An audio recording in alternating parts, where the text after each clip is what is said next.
नमस्कार। आज फिर हम एक बार राजकीय प्राथमिक पाठशाला नन्हेड़ा में हैं। हरियाणा राज्य के करनाल ज़िला का गांव, छोटा सा गांव है नन्हेड़ा, और यहाँ एक खूबसूरत पाठशाला है, सरकारी पाठशाला, और उसके इंचार्ज हैं महेंद्र खेड़ा जी। महेंद्र खेड़ा जी को कुछ दिनों पहले आपने सांप के साथ देखा था, और आज आप इन्हें देख रहे हैं एक गोह के साथ।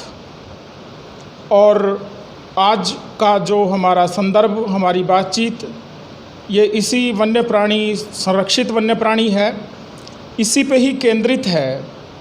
और संयोग ही है कि महेंद्र जी को ये बहुत ख़राब, बहुत बुरी हालत में, हम यूँ कह सकते हैं कि मरणासन्न हालत में मिली है गांव से, और ये इसे लाए और इस जीव को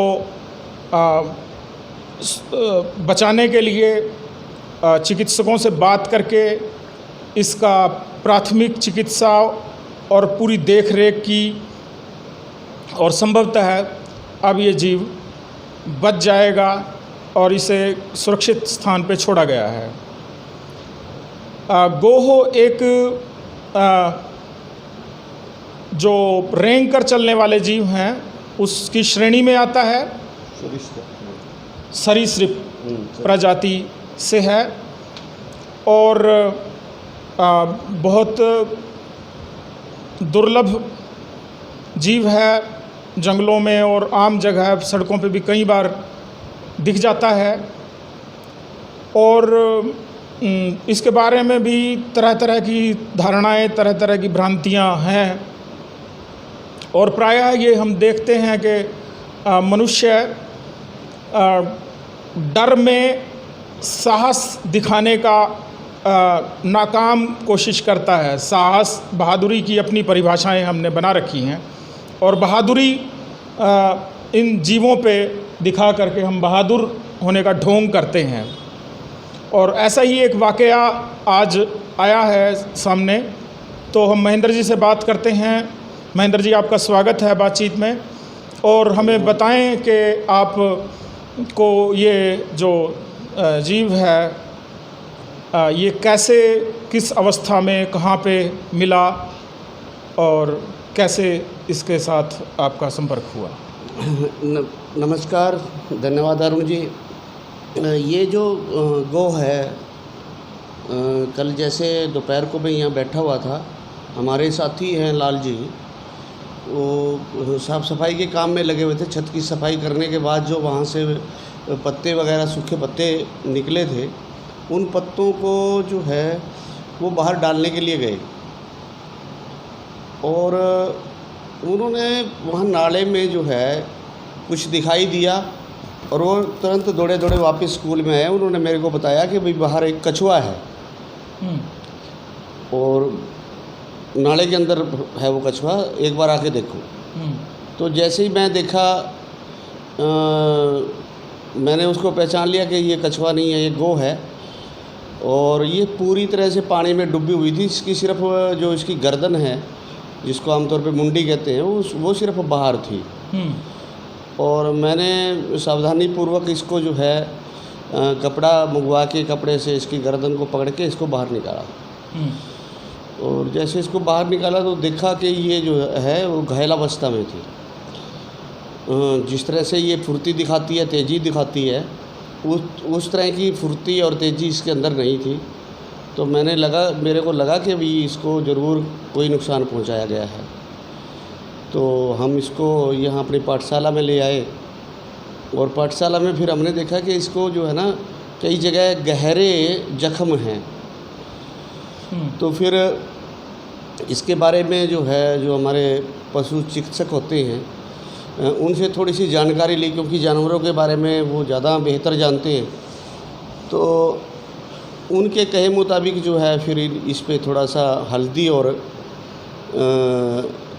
अपना जो सरसों का तेल जो है उसका वो लगाया, ताकि जो उसके वो घाव हैं, वो घाव जो हैं वो संक्रमित ना हो।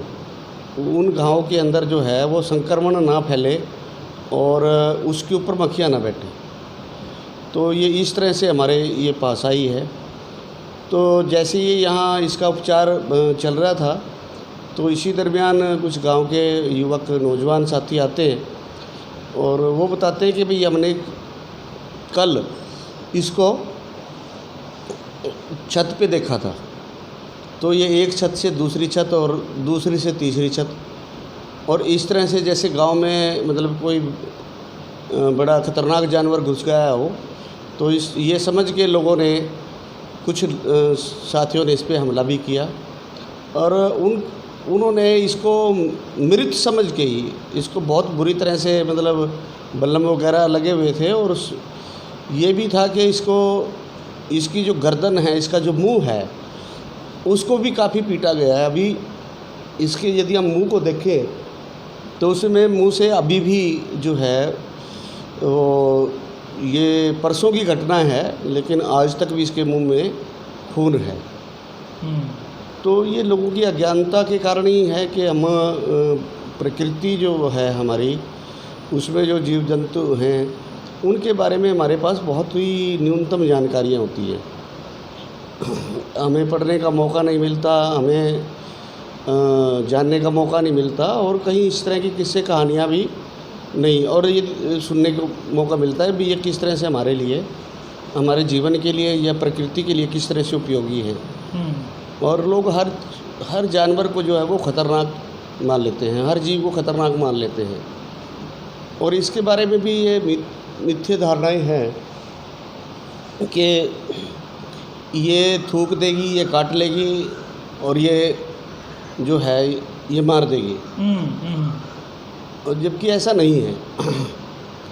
यदि हम देखें, आज तक हमने इस तरह की कोई खबर पढ़ने को, सुनने को नहीं मिली कि किसी गौ ने जो है किसी को काटा हो और गौ के काटने से किसी की मृत्यु हो गई है। हम ये देखते हैं कि देखिए, दूसरा पहलू ये है, हमारे समाज में हर रोज़ एक्सीडेंट होते हैं, उसमें बहुत बड़ी संख्या में देश में और पूरी दुनिया के अंदर जो है लोग जो हैं वो मौत के आगोश में चले जाते हैं। और जो जीव हैं, जीव जंतु हैं, हमारे जानवर हैं, जंगली जानवर हैं, उनके द्वारा जो है मनुष्य पर जो इस तरह का हमला है, वो उस एक्सीडेंट में जो मौतें हैं उसके मुकाबले बहुत ही कम मौतें इस तरह से होती हैं। लेकिन बात है, मनुष्य के द्वारा जो जंगली जानवरों पे हमले होते हैं, उससे जो मारे जाते हैं वो तो संख्या बहुत ज़्यादा है। वो बहुत ज़्यादा संख्या है। सही बात है। हर रोज़ शायद हमें पता नहीं चलता कि जो पता नहीं कितने जंगली जीव जो हैं वो हर रोज़ मारे जाते हैं। वो इसलिए मारे जाते हैं क्योंकि लोगों को उनके जीवन के पूरी संरचना के बारे में जानकारियाँ नहीं है। अब हम यदि जीवन चक्र की बात करें या भोजन श्रृंखला की बात करें, तो कहते हैं भी जीव जीव का भोजन है। अब ये जो जीव है ये खाता क्या है, यदि हमें इसकी ठीक से जानकारी हो। ये कोई रोटी तो नहीं खाता है, ये घर में गांव में घुसा है, ये दूध पीने के लिए नहीं, लस्सी पीने के लिए नहीं गया है, बिल्कुल, ना ही किसी को काटने के लिए गया है। लेकिन आप ये देखिए, उसके बावजूद भी इस पर हमला हो रहा है, क्योंकि ये जीव बहुत कम दिखाई देते हैं, इसलिए लगता है कि भाई शायद ये जीव खतरनाक होगा।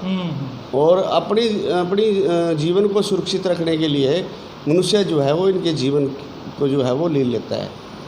तो ये बहुत दुखदाई बात है कि जीवों के प्रति हमारे समाज के अंदर कोई स्वस्थ सोच नहीं है, कोई अच्छी कोई जानकारी नहीं है, ना ही कोई इस तरह का मंच है। बहुत से लोग ज्योग्राफिक चैनल देखते हैं, लेकिन उसमें भी वो मनोरंजन के तरह से ही सारी चीज़ें वो हासिल करते हैं और उनको अपने जीवन में धारण नहीं करते, अपने व्यवहार में लेके नहीं आते। इसी तरह सांपों के बारे में बहुत सी जो है जानकारियाँ होती हैं ऐसी, भाई सांप बीन बजती है तो उस पर नाचता है, जबकि ये कहा जाता है कि सांप को सुना ही नहीं देता। सांप कहता पीछा करता है, सांपों की आँखों में मारने वाले का चित्र आ जाता है। ये तमाम तरह की बातें जो हैं, ये मनगढ़ंत बातें ये लोगों के दिलों में घर कर जाती हैं। इसी तरह से आप देखिए, जब छोटे छोटे बच्चों को डराने का काम होता है, धूप निकली हुई है, लू चल रही है, माँ बाप चाहता है कि उसका बच्चा घर में रहे, बाहर ना जाए, और बच्चा जो है वो सक्रिय रहता है, वो बाहर गली में जाके खेलना चाहता है। लेकिन माता पिता उसको ये बताने की बजाय भी गर्मी में जाएगा, उसका ये नुकसान हो जाएगा, ये नुकसान हो जाएगा, तो उसको सीधा किसी ऐसी चीज़ के बारे में बताते हैं जो उसको दिखाई भी नहीं देती और उसके मन में बैठ जाती है। उसको कहते हैं बेटे बाहर नहीं जाना, बाहर भूत है, बाहर नहीं जाना, बाहर बाऊ है, लुल्लू है, मतलब बहुत सी चीज़ें, और वो फिर वो सारा जीवन उसकी ज़िंदगी का हिस्सा बन जाती हैं। और अंदर उसके वो एक डर जो है वो हमेशा वो डर का एक कोना जो है वो बन जाता है उसमें। और वो जब भी मतलब उसके सामने कोई भी ऐसी चीज़ आती है अनजान, जिससे उसका ठीक से परिचय नहीं है, तो वो उसको ख़त्म करना सोचता है। उसको लगता है कि भाई कहीं ये तेरे जीवन के अंदर ये बाधा ना बन जाए। अब ये जो गो है, अब इसके बारे में हमने पहले भी पढ़ा है और सुना है बुज़ुर्गों से कि इसका जो इस्तेमाल था, पहले जो चोर डाकू होते थे वो चोरी के समय इसका इस्तेमाल करते थे, क्योंकि बड़े बड़े राजा महाराजाओं की जो हवेलियाँ थी उसकी चार दीवारियाँ थी, वो बहुत ऊंची ऊंची चार दीवारियाँ थी, उन पे चढ़ना बिना किसी उसके बड़ा मुश्किल होता था। तो ऐसे में ये जो गौ है, इसकी पीठ पर, इसकी कमर पे रस्सा बांध के इसके ऊपर फेंक दिया जाता था, और इसके पैर जो है इतने मजबूत पाँव हैं इसके कि जहाँ एक बार ये गड़ जाते हैं तो वहाँ इतनी गहरी पकड़ बना लेते हैं कि छूटते नहीं। और फिर उस को फेंकने के बाद ये वहाँ एक तरह से बंध जाते थे, और फिर उसके सहारे जो है ऊपर चढ़ जाते थे। इस तरह की मतलब लोगों के अंदर ये बहुत बातें चलती रहती है इसके बारे में। और कुछ जो हमारी देखते हैं, कुछ घुमंतु हमारे कबीले हैं, वो भी इसका शिकार करते हैं। अब शिकार करने के पीछे मतलब वो इसका मांस खाते हैं या फिर इसकी कोई और इस्तेमाल करते हैं, इसकी हमें भी ठीक से जानकारी नहीं है। लेकिन ये हमने भी देखा बचपन में कि कुछ लोग इसकी तलाश में जंगलों के अंदर घूमते रहते थे, और वो एक लंबी सी जो है वो लोहे की फाल रखते थे, और जिस भी बिल में उनको शक होता था कि इसमें गो है, और वो उसको खोदने में लगे रहते थे, और खोद के जब ये आखिर इसके जहाँ बैठी होती थी वहाँ तक पहुँच जाते थे, और पूरा दिन भर मशक्क़त करते थे इसके लिए।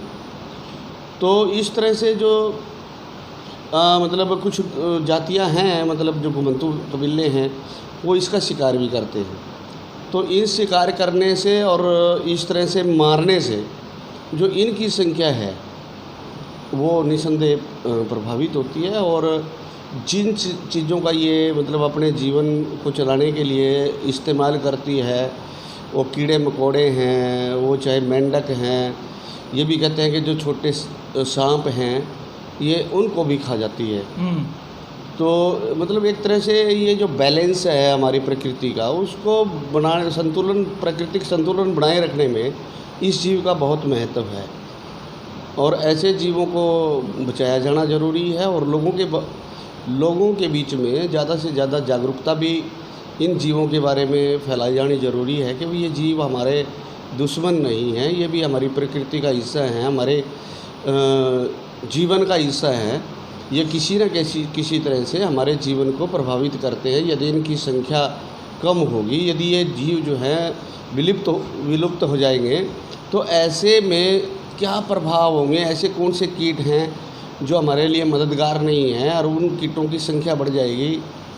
अब इसी तरह से यदि हम देखते हैं कि पहले हमारे प्रकृति के अंदर चिड़िया बहुत, जो जिसको हम वो कहते हैं गौरैया, बहुत बड़ी संख्या में उनकी डार उड़ती थी, और वो धीरे धीरे वो उनकी संख्या कम हो गई है। अब ये जो कीड़े मकोड़े हमारी फसलों को बर्बाद करते हैं, और वो चिड़ियाँ जो है उन कीड़े मकोड़ों को खाती थी। लेकिन जैसे जैसे पेस्टिसाइड का इस्तेमाल बढ़ा है खेतों के अंदर, इस तरह से उनका जो जीव थे, जो हमारे मित्र जीव थे, और जो हमारे दुश्मन कीट हैं जो हमारी फसलों को नुकसान पहुंचाते हैं, वो बचाने वो कीट लगातार बढ़ रहे हैं। और वो जो उनको समाप्त करने वाले जीव जंतु थे, पक्षी थे, उनकी संख्या कम कम हो रही है। और अंधाधुंध हो गया इंसान जो है लोभ के अंदर, या जल्दी जल्दी अमीर बनने की उसमें, या फसल का उत्पादन बढ़ाने में वह उन चीज़ों का इस्तेमाल कर रहा है जो हमारी कुदरत के लिए भी और इन जीव जंतुओं के लिए भी और ख़ुद मनुष्य के स्वास्थ्य के लिए भी जो है, जिसके लॉन्ग टर्म में जो है वो कुप्रभाव उसके शरीर पे पड़ने वाले, हमारी धरती पे पड़ने वाले हैं, उनका इस्तेमाल कर रहा है। तो ये एक जागरूकता का प्रश्न है कि हम लोगों के अंदर ज़्यादा से ज़्यादा लोगों के बीच में जाएं और अपनी प्रकृति के बारे में, अपने पेड़ पौधों के बारे में, अपने जीवों के, और ख़ासकर वो वन्य जीव जो हमारे संरक्षण की उसमें संरक्षित जीवों को श्रेणी में रखे गए हैं, उनको हम बचाने का प्रयास करें। ज़्यादा से ज़्यादा जो हैं हम पेड़ पौधे लगाएं, क्योंकि ये जीव जो हैं पेड़ पौधों पे भी जाते हैं। और मैंने देखा है कि ये जो हमारे बगुले जिसको बोलते हैं, ये पेड़ पे चढ़ के ये गौ जो है उनके अंडे और उनके बच्चे भी खाती है।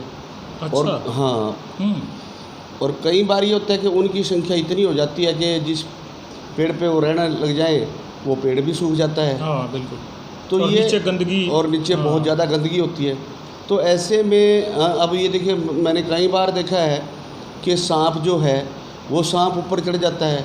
तो ऐसे जो पक्षी हैं जिनकी ज़्यादा संख्या है, क्योंकि जिनकी संख्या कम है वो पक्षी ऐसी जगह अपना घोंसला बनाते हैं या ऐसी जगह अंडे देते हैं जो ऐसे जीव जंतुओं से की रीच में ना हो, उनकी पहुंच से दूर हो।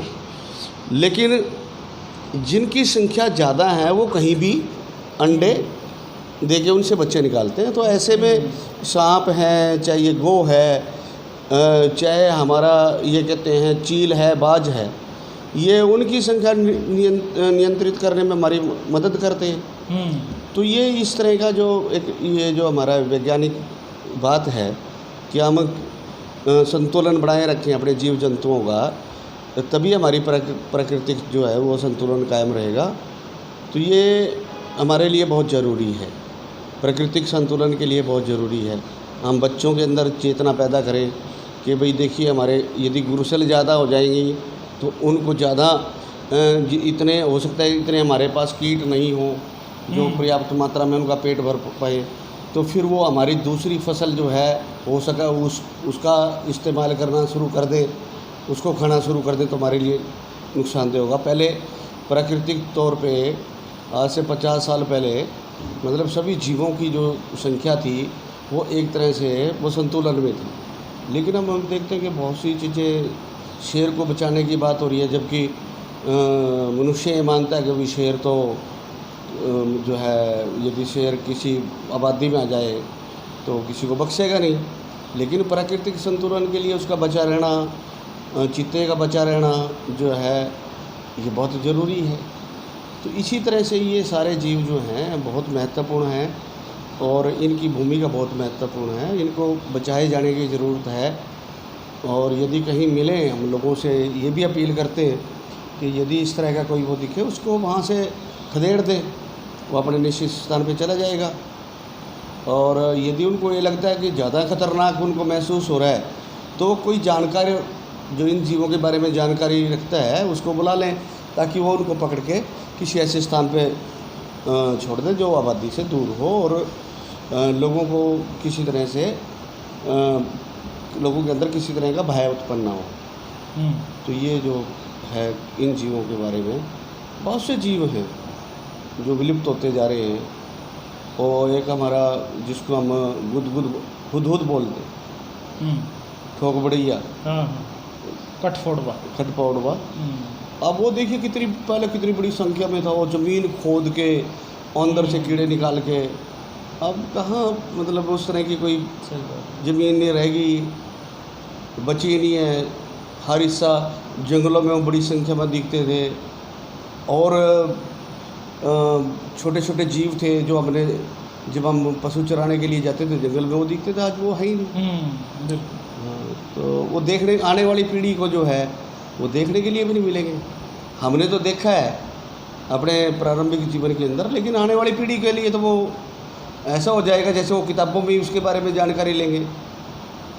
तो इनको इसलिए भी बचाए रखना ज़रूरी है कि भी ताकि हमारे आने वाली पीढ़ियाँ जो हैं इनको देख पाएँ और देख के इनके बारे में ज़्यादा से ज़्यादा जानकारियाँ वो प्रत्यक्ष तौर पे हासिल कर पाएँ। सही कहा महेंद्र जी आपने। ये धरती, ये पानी, ये हवा, हाँ ये केवल मनुष्य को सर्वश्रेष्ठ कह करके मनुष्य का एकाधिकार नहीं हो जाता है। हाँ बिल्कुल बिल्कुल।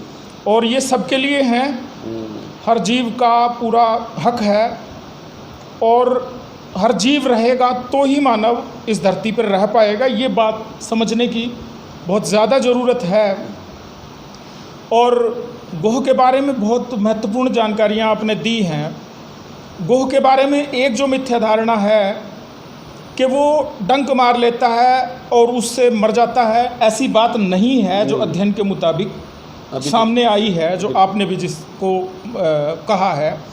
तो ये बात हर दर्शक तक, हर लोगों तक पहुंचनी चाहिए कि ये ऐसा जीव नहीं है कि काटने से मरेगा। लेकिन जिस तरह से आत्मरक्षा कोई भी जीव मनुष्य करता है, उसी तरह से अपने खतरे को भांप करके ये जीव गोह भी हमला करता है। इसके पंजे आपने देखे हैं कि ये पंजे कितने मजबूत हैं, नाखून इसके, और ये नाखून से हमला कर सकता है और हमले में बिल्कुल जान जा सकती है। ऐसा हो सकता है, लेकिन ये ऐसे जानबूझ करके हमला नहीं करता है। यदि ये अपने आप को असुरक्षित पाए और मनुष्य के बिल्कुल नज़दीक हो जाए तो ये ज़रूर हमला कर सकता है, लेकिन ऐसे नहीं करेगा और ये अपनी रक्षा के लिए भागने का प्रयास करेगा। गांव के अंदर जब ये जीव गया होगा तो ये किसी भोजन की तलाश में ही गया होगा। बिल्कुल बिल्कुल, नहीं सुन रहे। कीड़े मकोड़े, मेंढक आदि आदि ये इसका भोजन है। मनुष्य इसका भोजन नहीं है। और गया होगा, और जिन भी लोगों ने इसे देखा होगा अपने आप को खतरे में पाया होगा, जो कि ऐसा नहीं है कि इससे मनुष्य को खतरा हो। ये जहाँ भी उछल कूद फांद जो भी कर रहा होगा, ये इसे जाने का अवसर मिलेगा तो ये आराम से चला जाएगा। गोह के बारे में हम ख़ास तौर से आपको बताना चाहते हैं। और इस तरह के हमले ना किए जाएं, इस तरह की बहादुरी का परिचय देने से बचा जाए तो बेहतर है, क्योंकि ये जीवन चक्र है, प्रकृति का चक्र है, और इसका सम्मान करके हम अपने जीवन का सम्मान करेंगे। और ये जिस हालत में, जैसे महेंद्र जी ने बताया है कि ये बहुत कैसे बल्लम लगे हुए हैं, और जो प्रयास हुए हैं यहाँ महेंद्र जी के द्वारा इस जीव को बचाने के लिए, वो काबिले तारीफ़ हैं। ये इस तरह के प्रयास होने चाहिए। हम कामना ये करते हैं कि ये जीव बच जाए और जो प्रकृति के संरक्षण में अपना योगदान दे पाए। महेंद्र जी, आप बताइए कि इसके बचने की कितनी संभावनाओं पे आप सोचते हैं, क्या लगता है? नहीं, अभी जो इसकी हालत है उसको देख के ये लगता है कि इसके सर के अंदर भी चोट मारी गई है और इसकी जो बॉडी है वो पूरी मूवमेंट कर रही है, लेकिन कहीं ना कहीं जो भी इसका जो मस्तिष्क है, छोटा मोटा जो भी इसका जहाँ से संचालित करता है, वो अभी जो है वो ठीक से वर्किंग में नहीं है। और जो इसके हेड, जो इसका सर है, उसके अंदर काफ़ी गंभीर चोटें लगी हुई हैं।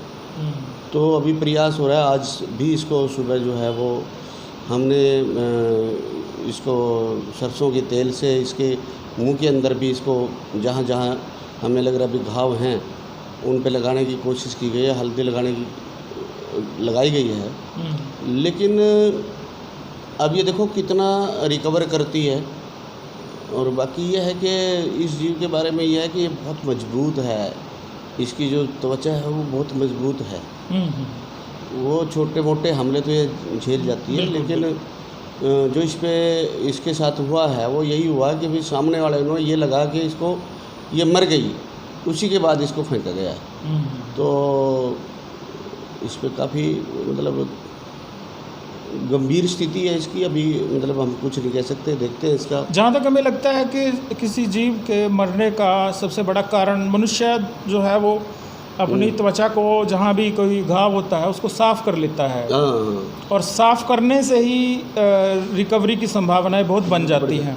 और आपने यही काम किया है कि उसको बहुत अच्छे ढंग से साफ़ कर दिया है और सुरक्षित कर दिया है कि और कीटाणु वहाँ पे हमला ना बोलें, हाँ, मक्खी जिससे मक्खी ना लगे, हाँ, मक्खी मच्छर ना कीड़े लगे, पैदा हाँ, करती है।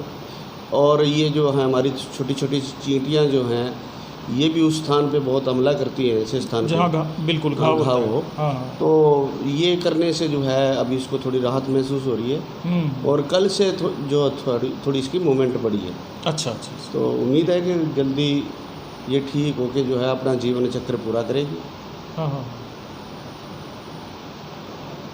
ठीक है दोस्तों, ये जानकारी आपको पसंद आई होगी और हम उम्मीद करते हैं कि ये जानकारी सबको लाभान्वित करेगी और प्रकृति और जो जीवन चक्र है उसके संरक्षण में हम योगदान करेगी। हमें जहाँ भी कहीं जीव मिलें, जहाँ भी कहीं हमें कोई जंतु, हमें पशु पक्षी मिलें और वो किसी खतरे का उन्हें सामना करना, कई बार ये मानव बस्ती में आमतौर पे प्रवेश नहीं करते, खाने के कारण से भोजन की तलाश में भटकते हुए कई बार घुस जाते हैं।